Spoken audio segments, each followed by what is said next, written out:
Okay, binuhat niya, Brad. Literal na tao. Oo, kaya nga, Brad. Tapos, ibinato ko yung Rendo ko Labrador. Ibinato, Brad. Oh, Brad. Yung kalbo yun di ba? Yung kalbo. Alam mo tao pangalan, kalbo yun. Tawa ako ng tao. Sabi ko yung iba, babatuhin ka lang ako ng mga gamit. Sa kanya, Brad, ang binato tao. Tubol.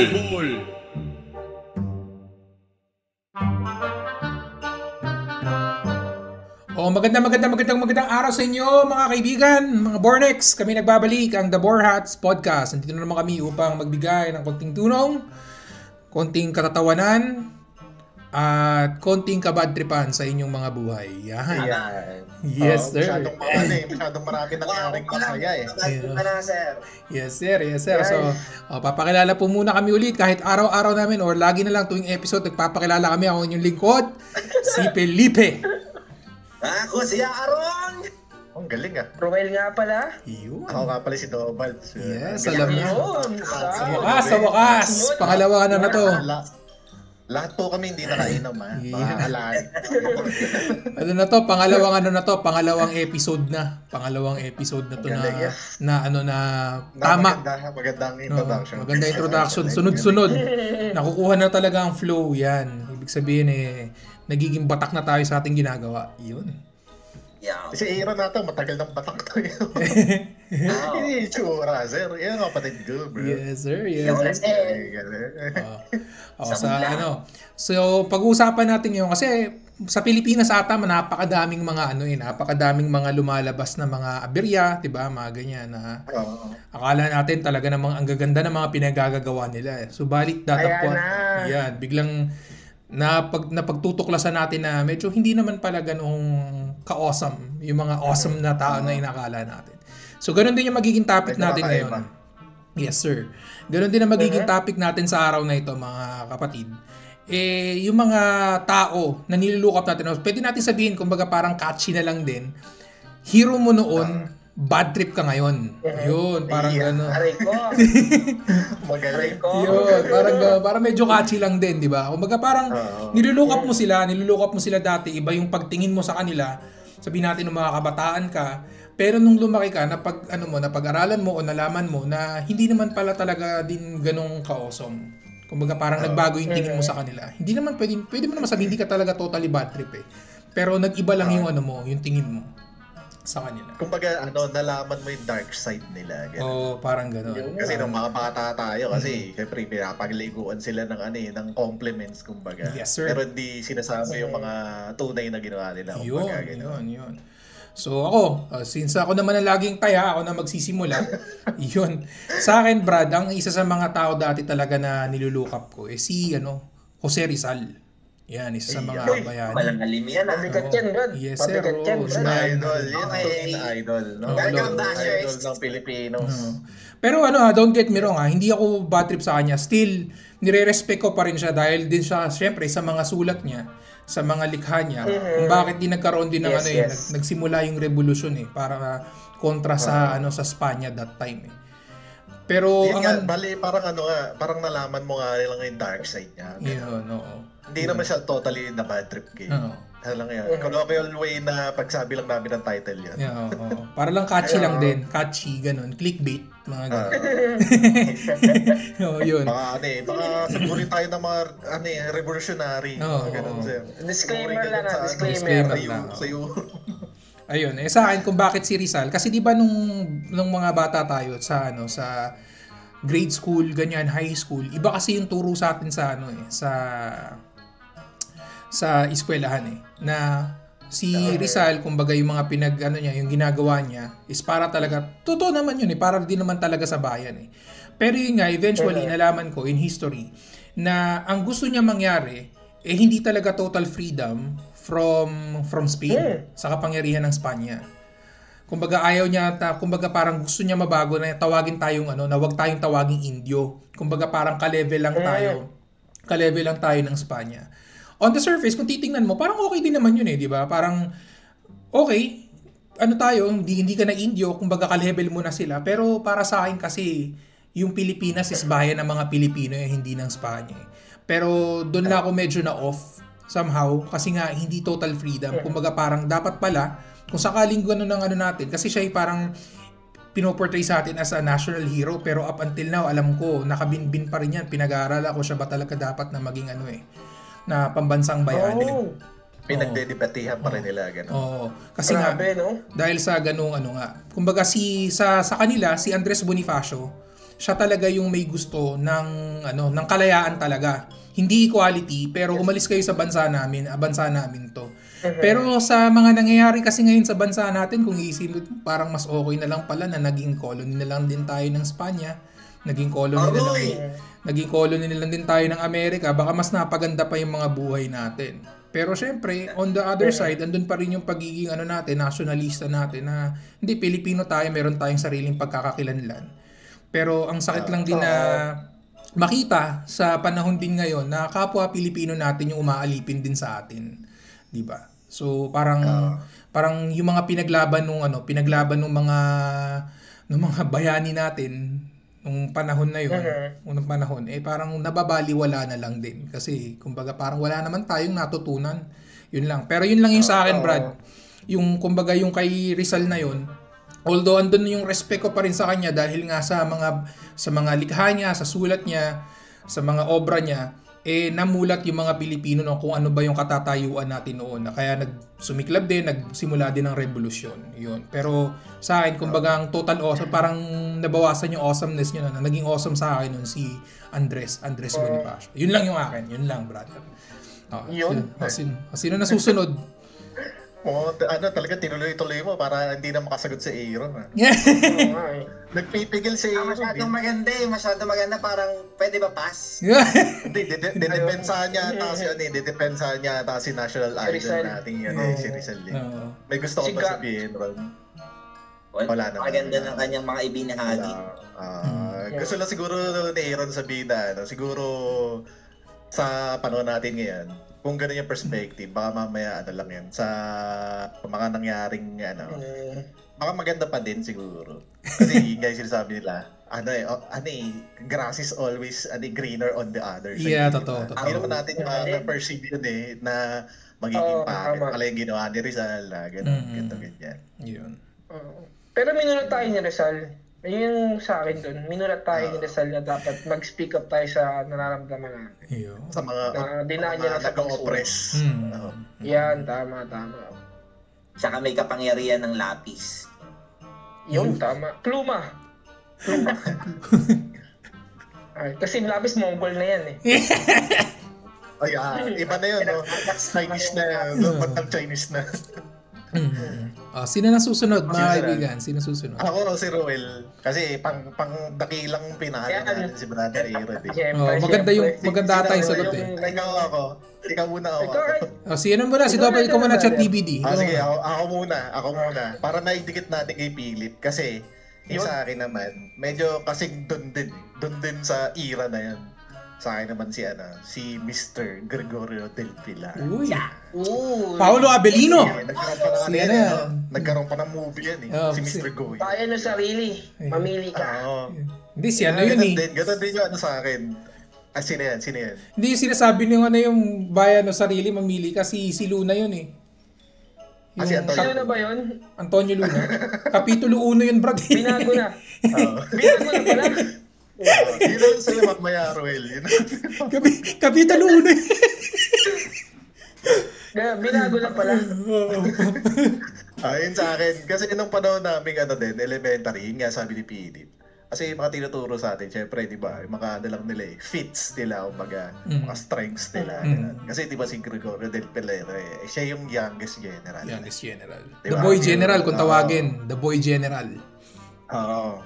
Tapos ang galing niya, di ba? Ang galing niya sa battle, di ba? Tsaka siya rin yung talamak na basta you're on his way, talagang pipitasin ka niya Uy! Kasi alam mo ba yun na yung syempre kahit fellow Filipino niya, basta on battle, talagang kung lace ka, tutumba ka talaga. Pag nasa battle ka, kahit fellow Filipino. Parang manunubos pala yan ganun siya pag nasa laban talaga. Kahit fellow Pilipino yung nag-against sa kanya, talagang sasagasaan kumbaga. Tsaka yung kahit yung yung mga priest, yung mga dati.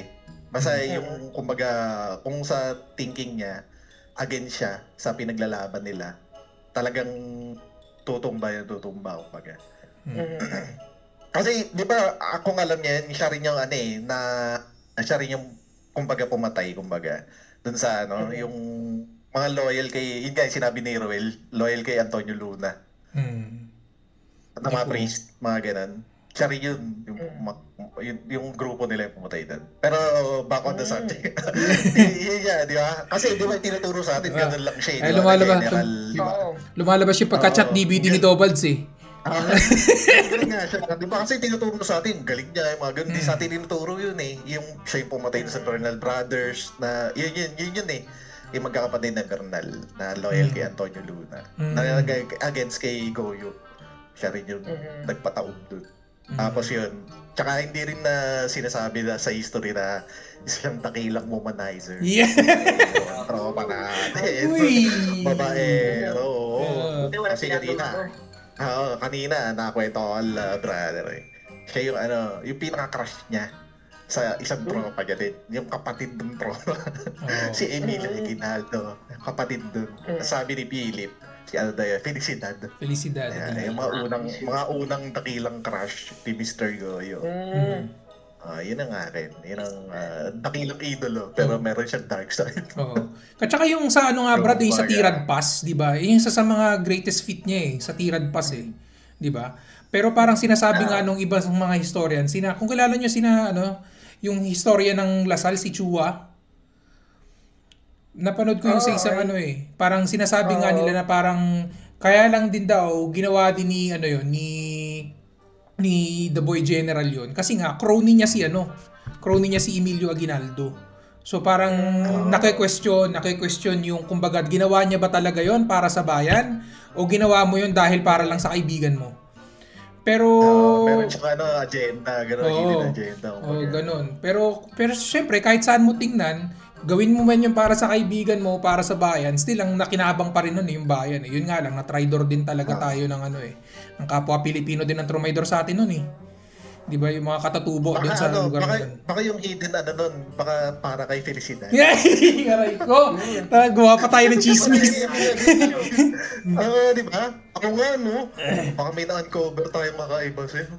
Kasi pinakatakilang crush niya yung kapatid nun ni Emilio Aguinaldo. Ultimate talaga, ultimate crush niya. Oo, baka yun ang nasa niya, nasa isip niya nung panahon na yun. Mamaya, dito kay Felicidad para sa kuya niya. Mabigyan siya ng pagkakataon. Nagkaroon tayo ng chismis. Nagawa natin ng chismis si Goyo at si Felicidad. Yun ang hero ko noon. Pero may kakaiba pala siya. Yun ang sagot ko mga kaibigan. Na-debunk na. Debunk na natin. Hindi tayo naging chismoso. Nagpakalat ng chismis. Sinabi lang yun. Totoo yun sinabi ko totoo. Na talaga siya, chick boy. Dulo lang yung chismis. Si dulo lang. Chick boy. Chick boy talaga siya, chick boy. Brother, sige. Ako naman. Sa akin naman, ito yung nangyari nung first year college ako sa AMA. Pero kasi kami subject na history. Yung teacher namin, nakalimutan ko yung pangalan niya. Pero naging teacher din siya sa UP Diliman. So, yun na nga. Tinanong niya kami about sa history kung yung laban ni Magellan at saka ni Lapu-Lapu. Mas makaluma ito, mas makaluma. No. 1521 tayo, Brad. 1521. Lugi kami. Kasi, siyempre nung mga bata tayo, pag sinabi mong Lapu-Lapu, talagang matipuno yan, matikas yan. Kasi talagang dakilang warrior yan dakilang warrior yan. Sa bayan yan. So, ang sabi dun sa atin, siya daw yung pumatay kay Magellan, yung laban ng Mactan. And yung sa teacher namin, yung kinikwento niya sa amin yun. Siyempre kami, yun ang sagot namin na sabi namin, yun ang tinuro sa atin sa eskwelahan na tinalo siya ni Lapu-Lapu na laban.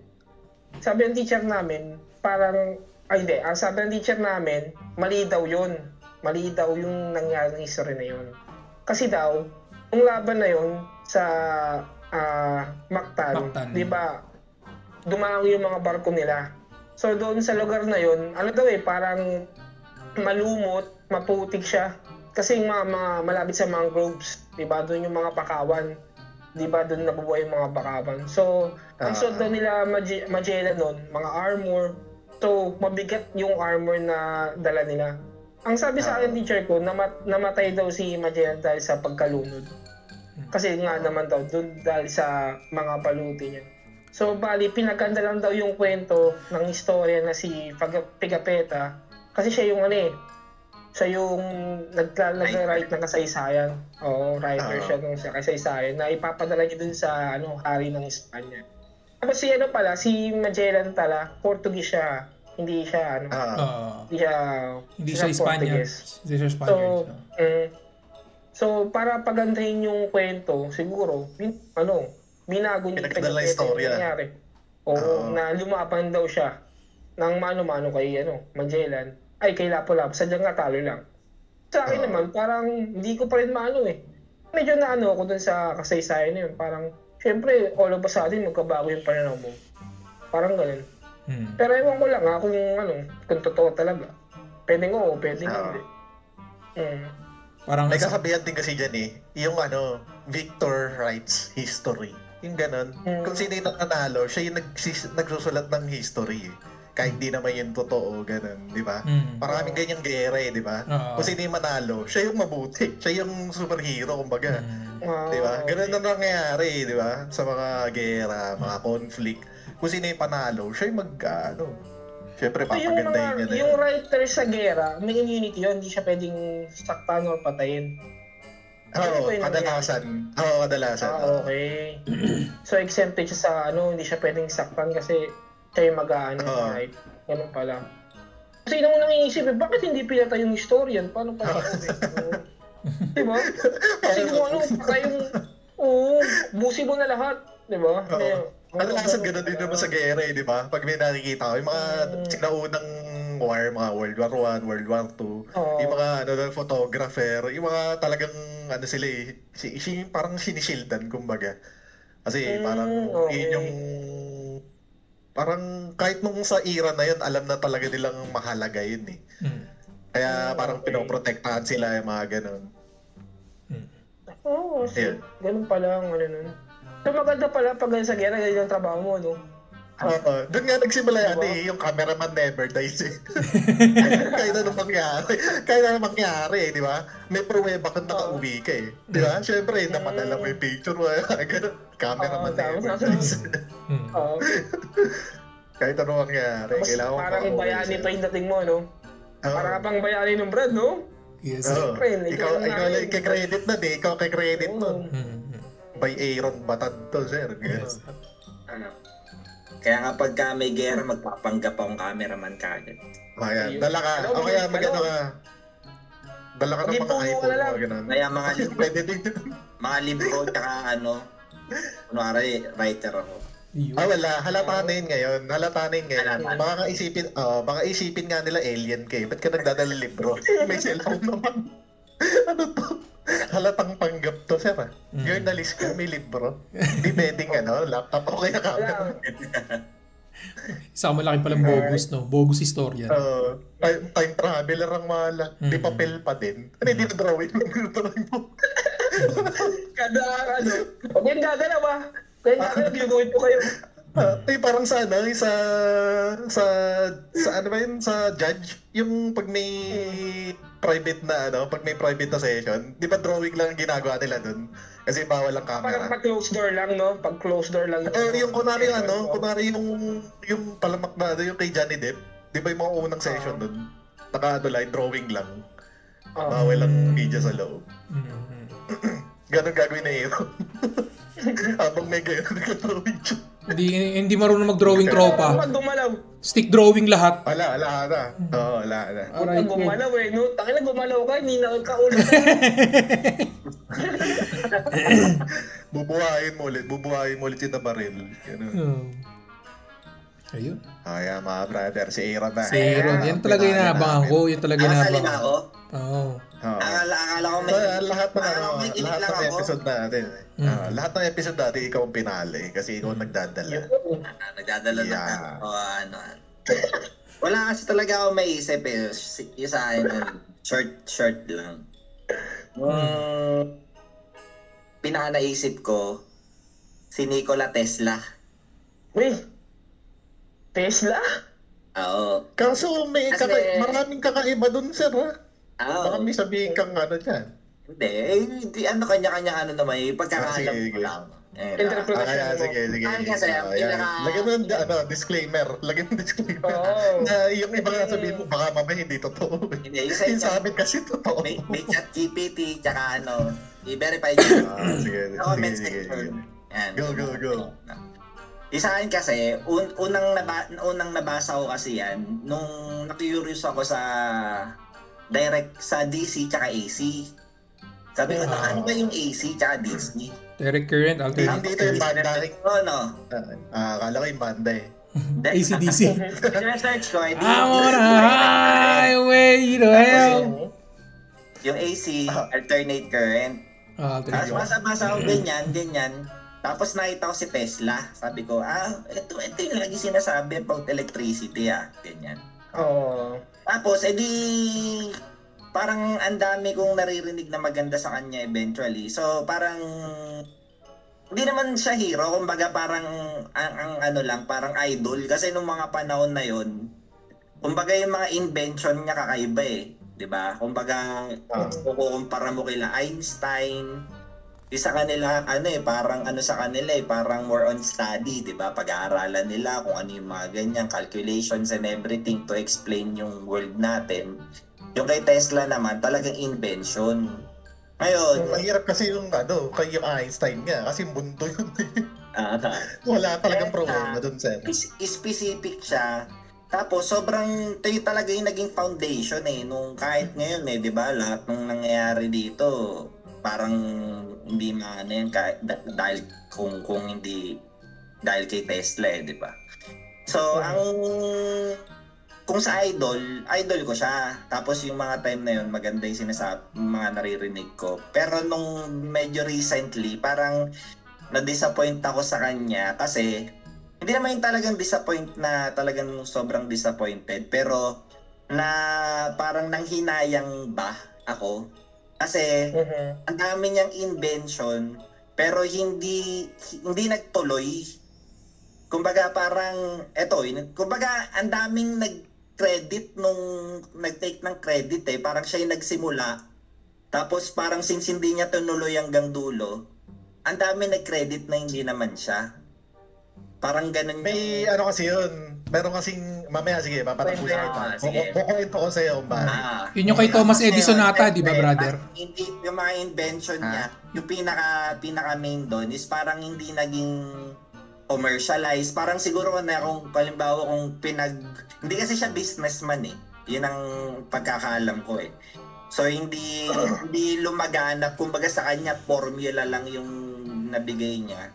Pero hindi ganoon ka-massive yung impact sa mga tao nung panahon na yun. Parang eventually na lang, as time goes by, doon na yung merong pumasok na ibang mga inventors, tapos in-enhance yung idea niya. Then doon lang talaga naging okay. Pero yun nga, yun yung disappointing part. Kasi parang nakulangan lang ako sa kanya. Kasi ang galing niya na, andun na siya sa parang, diba? Ito na yung, ako lang may idea nito. Ako lang sa buong mundo na gantong naisip. Kaso nga lang, yun, parang kapos. Yun lang yung sa akin. So, bali yung patent niya lang yung tinuloy. Kinuha yung patent niya. Yung mo. Oo, parang ganun. Basta yung credit nung sa iba na pupunta kasi nga, parang, siguro may explain ni brother ng mas better. Ano yan? Ang alam ko, nga yung kung yung sinabi mong Tesla, akala ko i-connect mo siya kay Thomas Edison Kasi di ba meron nga parang sinasabi yun ang kalaban niya Oh. Yun ang kalaban niya Yun ang kay Edison kasi, DC. Yun, kay Tesla, AC. Ayun nga. Yung DC naman. Yung kalaban niya. Ano yung sabihin niya? Si Kasi ChatGPT. sa story din kasi yung kay Tesla, yung sinasabi mong bakit di natuloy, yung mga inventions niya kasi, habang pinopromote niya yun, nalulugi pa nga siya nun eh. Kumbaga parang nababankrupt siya, gano'n. Kasi nga, nung panahon niya, syempre, pag gano'n, hindi naman masyadong progressive yung mga tao, kumbaga. Nakakilala lang yung mga so-called inventions niya nung patay na siya. Tama. Gano'n. May napanood ako dyan, Brad. Meron kasi siyang dyan kaibigan si White Westinghouse. Yung White Westinghouse na nalaman natin ngayon. Kaibigan niya, Brad. Kaso ang nangyari doon, malulugi si White Westing sa invention niya. Kasi gusto niya Brad, magkaroon ng wireless electricity. Parang gusto niya maging libre yung kuryente. Yun ang point of view niya. Dapat yung kuryente, libre kasi galing daw yun sa kalikasan. Yun ang niya So, pinondohan niya yung ginawang building ni White Westing, ni Tesla, yung gumawa ng Tesla. Kaso nga lang, yung malamang parang malulugi na siya, hindi niya sinuporta. Hanggang sa, yun na natuloy. Yun ang nangyari dyan Sa pinanood ko kukwento na ni Tesla. Yun nga kasi, labanan nila ng labanan nila ng ganun nga, kuryente. Pero di ba nagtrabaho si Tesla kay Thomas Edison. Nagtrabaho siya para i-improve yung mga DC machine ni Thomas Edison nabibigyan siya ng bonus. Alam ko lang yun yung rival niya. Yun ang rival niya si Edison. Yun yung isang alam ko na parang yung parang alam ko na scandal doon or parang doon na issue. Na parang siya kinontrata siya ni Thomas Edison para i-improve yung mga DC machines ni Thomas Edison. Tapos pinangakuan siya ng parang certain amount, parang $50,000 or $100,000. Tapos ang nangyari nun, hindi siya binayaran. Iniscam siya. Yun yung isa sa mga alam ko na issue. Inonse siya ni Thomas Edison. Inonse ang bida. Oo. Yun yung isang Nagoyo siya. Nagoyo. Napasa mo pa yun. Nagoyo Kasi hero ko yun Sige. Pero kung tutusin, brother, marami talaga sa mga history na kung maiisipin mo. Tulad na lang sa Gumburza, si Zamora. Jacinto Zamora. Di ba? Isipin mo na pasama siya sa nung iisipin mo ng mga bata tayo, iniisip natin kasama talaga siya dun sa mga martir na talaga namang nakikipaglaban para sa bayan. Pero yun pala, sugarol lang siya. Napasama lang siya doon. Wala siyang kaalam-alam. Yun. Isa yun. Nadambay lang siya sa Gumburza. Nadambay lang siya. O syempre. Sumabit yung pangalan niya. Ang pangit daw kasi pag gombo lang gombo, di ba? So, damay na natin si Zamora kasi para Gumburza para masa forma, di ba? May matigan. Kaya yung ibang kasama nila, medyo bado yung apelido. Kaya si Zamora yung para tuloy naging brad Yakuza, Yakuza, yung Gumburza para mas para mas catchy yung tunog. Mga ganon. Tsaka ang ganda ng nila, pag sa libro, ang ganda ng drawing ng ginagawa sa kanila lagi. Yung di ba sila doon, yung veil, tapos Katana. yung tawag doon, di ba may kakaiba yung torture na ginawa sa kanila yung parang sinasakal na ewan, yung tinatali sa leeg habang Ano ba yung accurate ba yun yung sa movie, brother? Accurate ba yun? Ganun yung sa kanila parang yung merong yung iniikot ng iniikot. Yun nga, yun. Ganon din sa libro Ganon din yung depiction nila sa libro Tapos nasasakal. Grabe yun. Ganun. Tas nung daw, di ba parang yung pinortray sa movie, di ko alam kung totoo, di ko na alam yun. Nandun si andun yung si Rizal. Nasaksihan niya yun. Nasaksihan niya, kasama niya yung kasi di ba parang naging estudyante niya ni sino ba yung si Gomez yung si Padre. Akala ko si Goyo Hindi si Padre Go. Gomez yun yung estudyante niya yung kuya ni Rizal. Ayun, tapos nung parang nung i-execute na sila, syempre dahil sa naging kaibigan din ni nung kuya ni Rizal yung padre na yun. Pumunta siya doon para masaksihan din yun, para ba? Ano ba yung pilig nun, May public execution. Tapos andun si Rizal, sinama niya yung kapatid niya. 'Di ba? Parang galing, tahi-tahi Tahi-tahi yung yung history nun. Small world daw, small world. Mas small pa yung world nun dati. Onti lang nila Yun. Isa sa mga... Parting words na tayo. Agad. Wala ka ng kwento ron. Kala ko ron, maganda yung kwento kung kakaiba. Kala ko nga, kwento niya raw. Si Rendon Labrador eh. Rendon. Yun lang. Gusto mo, yun na lang yung mga Bornex. Yan po yung unang sagot niya. Ayan, gusto mo, yun na lang. Meron pa nga isa, Aubrey Miles daw eh. Pinalaki daw kasi siya ni Aubrey Miles. Ayan na po ang natin, number 1 subscriber ng alam naming kilalang subscription based na. O bakit si Rendon Labrador? Hindi na po namin sasabihin. Ba't si Rendon Labrador? Bakit si yung tropa na yun ang gustuhan mo? Hindi kasi, hindi ko naman idol yun. Kumbaga parang meron lang motivate ka lang. Hindi, meron siyang dalawa. Hindi naman kasi sisikat yun kung hindi naman talaga siya nagsasalita ng tama. Kumbaga meron siya yung mga unang part. Siyempre, unang part, di ka pa sikat. Pag-iisipin mo maigi yung mga motivational speech mo, di ba? Yun. So siya, yung mga motivational speech niya na halimbawa, magsikap ka, huwag kang susuko, parang konting huwag kang baka umaayaw ka na kaagad, di ba? Kailangan tatagan mo yung loob mo. Yung baka wala pa yung mga iwan pamilya na motivational speech. Sabi ko, nag-trending siya, mga ilang buwan di ba? Tapos nun, sabi ko, okay ito nagpangatlong nood ako, pangatlo, pang-apat, nung mga sumunod-sumunod na nabibwisit na ako. Kasi parang na siya hindi na motivation. Tapos kumbaga panglalait na sa iba, tapos parang bidang-bida siya, lagi niyang binibida yung niya. Tapos kukumpara niya ako, ganto. Tapos hanggang sa yung mayabang. Binato ng tao yun, Brad eh. Binato? Binato ng tao. Alam mo ba yun, yung, di ba parang yung kanila makagago na na yung YouTuber ba yun na parang sport Battle of YouTuber. Yung Battle of YouTuber. Meron doon kasi Brad yung sa yung sa Philippine All-Star na dancer. Yun Brad? Bato-bato eh. Parang akala magsasayaw lang para magbibigay lang ng ng dance number, yung parang yung sample ng parang sa Showtime na sample ganun. Tapos mamaya binuhat niya yung kakro niya. Medyo din eh. Medyo binuhat niya, Brad. Kaya nga, Brad. Tapos, ibinato kay Rendon Labrador. Brad. Brad. Yung kalbo yun di ba? Yung kalbo? Alam mo tao pangalan, kalbo yun. Tawa ako ng tao. Sabi ko, yung iba, babatuhin ka lang ako ng mga gamit. Sa kanya, Brad, ang binato tao. Lap trip talaga, sir eh. Huwag napanood mo lang yan. Iba ang tama nila, kaibigan. Ayun. So, masyadong sumabog ang dunong natin ngayon. And, yun. Di ba? At least marami namang natutunan kasi marami namang yun. Totoo. Marami paps.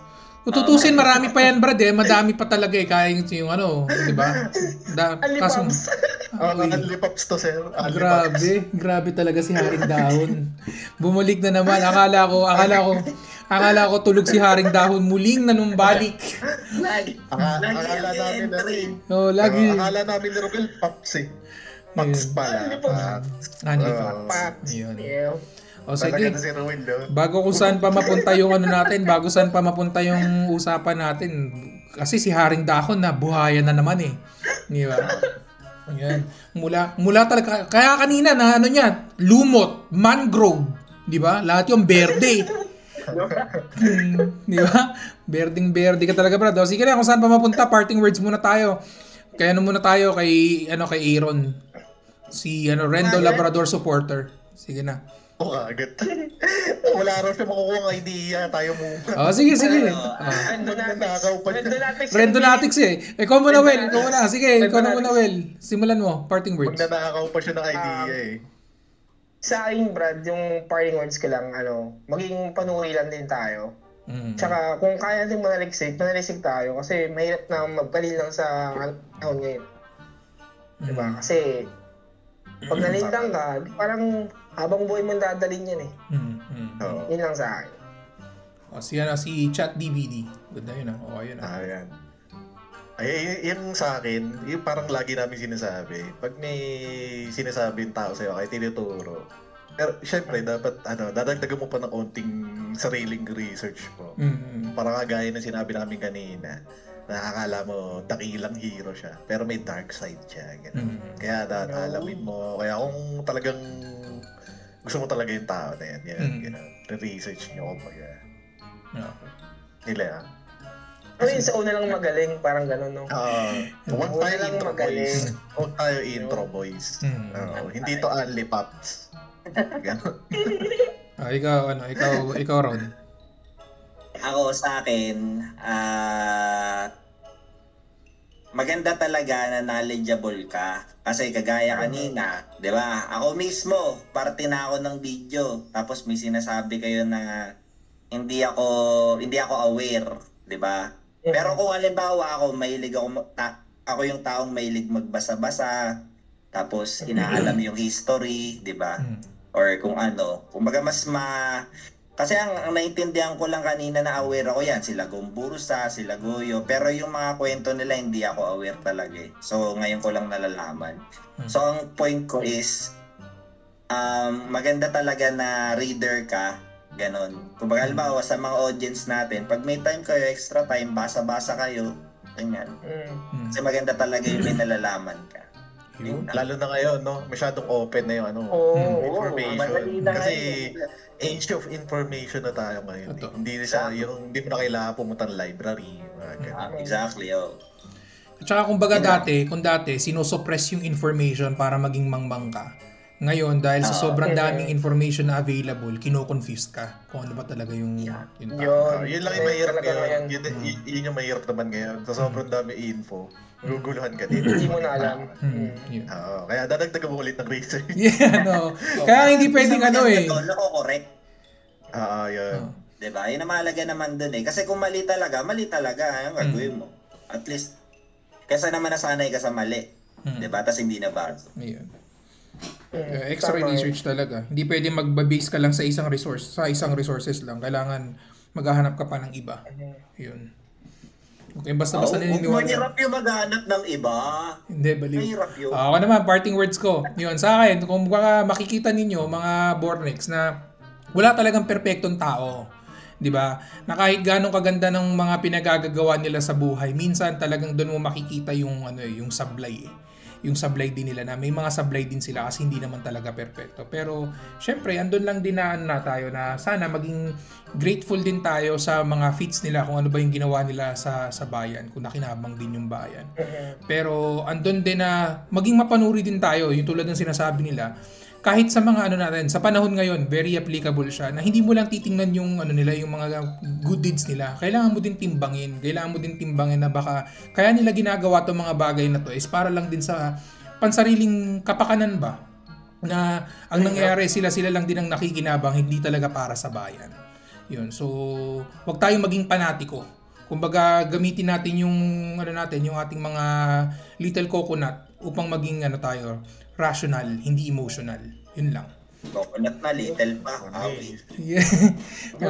Hindi naman malaki yung coconut ko eh. Little nga lang eh. Pero kung sa kanila big, edi goods. Yun lang.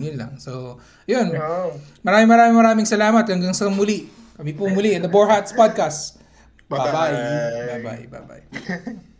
Ayun mga Bornex, kung nagustuhan ninyo ang episode na ito, please follow, like, share, and subscribe. You can follow us on Spotify, YouTube, Amazon Music, and Facebook.